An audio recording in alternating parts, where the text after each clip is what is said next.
Hey guys, Luke Stafford of Brand Pandemic here in Brattleboro, Vermont. Now, one of us here at Brand Pandemic is an innkeeper, but the rest of us, including this guy, are not. Now, working on this project over the last few months, I've had the opportunity to stay at some bed and breakfasts, and to say the least, it's been an eye-opening experience.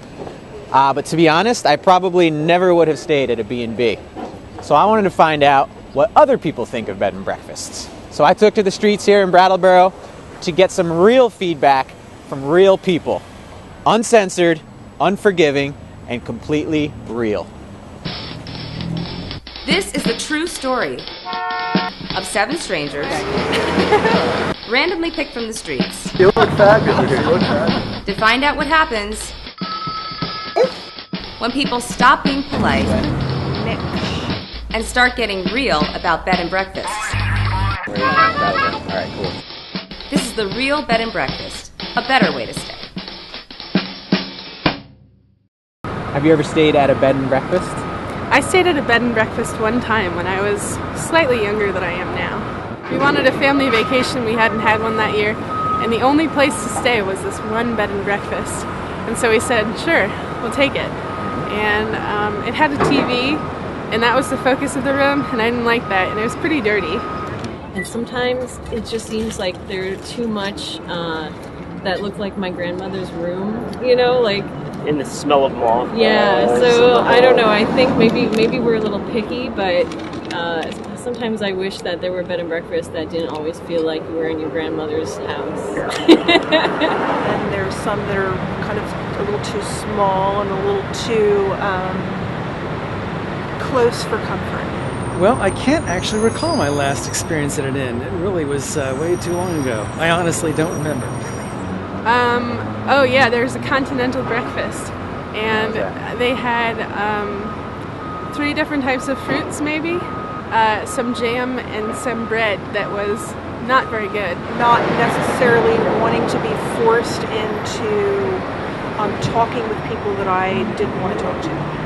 You know, you can walk into a hotel and not necessarily have to, you know, get real conversant with anybody. You know? I think it'd be nice, yeah, if some of them catered a little bit more to a younger crowd too. So, you know, they have their place, but I don't drink with them. All right, let's stop it right there. Now, these are some pretty uninhibited feelings about B&Bs, which we were glad to hear. But we're not going to leave you with a bitter taste in your mouth, because, in fact, some of the people we found, and actually even these same naysayers here, they had great things to say. All right, easy with the happy music there, editor. Here, you'll see what I mean. Take it away, Dee Dee. At bed and breakfast, it's more personal, and you're part of the community as opposed to just like a chain of hotels, you know, and that really appeals to me. Hotels feel pretty impersonal to me, and when I'm traveling, I usually like the experience of maybe more quirky or quaint spaces where I'll have more communication with a person. Maybe somebody owns it and is more invested in the experience. actually, like the one we were in Maine just this last summer was really nice. It was a beautiful old house, wood floors and everything. It had a really nice, charming atmosphere. It was close to where we wanted to be and walking distance to things, and the people were really nice who ran it, and they had like a little bit of coffee and stuff in the morning. Yeah.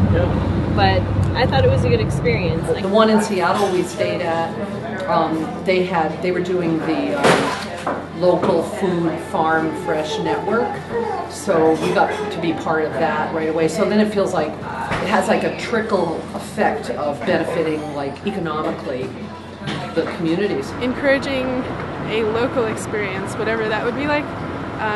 Maybe bringing food from people around you who are growing it and making it, or just asking me questions about where I'm from and why I'm there, and willing to share information about the space. So I think the prices, I think that it's a misconception to think that they're higher when in some cases they're actually lower. If you factor in everything you're getting, the breakfast and the sort of the accommodations and that sort of thing. There's something sort of familiar about an inn that I like. Now you've heard how real people feel about bed and breakfasts. It's time for us to get real and introduce the world to today's B&B. It's time to introduce the world to a better way to stay.